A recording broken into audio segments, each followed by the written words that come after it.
Good. I'll get rid of that waste of space in no time.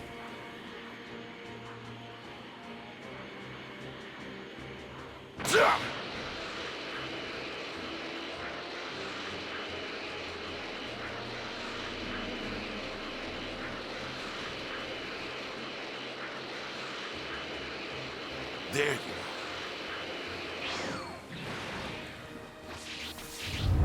Alright. So I'm going to start this review off with my rating. I'm going to give Dragon Ball Z Kakarot about 5.5 Dragon Balls out of 7. It's one of the Dragon Ball Z games we've always wanted. Not exactly what we've been asking for, but I'll get to that in a second. You can't compare this game to any other Dragon Ball Z fighting game that's coming to pass. It's not a game that's made for fighting. It's a game made to immerse yourself in the world of Dragon Ball Z. If you've ever played any of the early Legacy of Goku games for the Game Boys, then it's that game on a bigger scale, on a console, fully immersed. With as many RPGs as Japan shovels out over the year, and as quick as they put them out, this game has a few things that it needs, but as it stands on release, it's a really good game.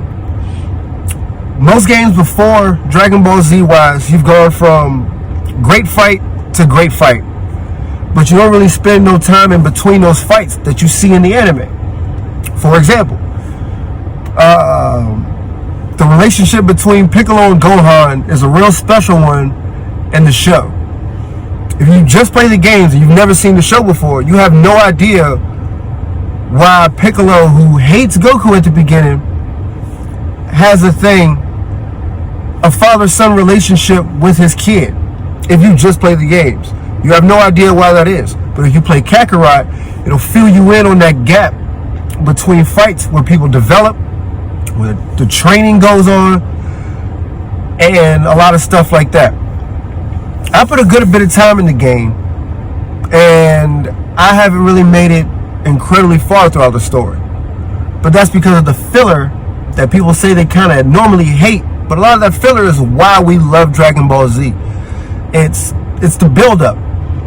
Because moments like the first Goku and Vegeta fight is a good fight, but it doesn't really mean much if you don't see a lot of the stuff that comes before it. Goku's training at King Kai's place, the struggle that everybody else on Earth had beforehand, little stuff like that.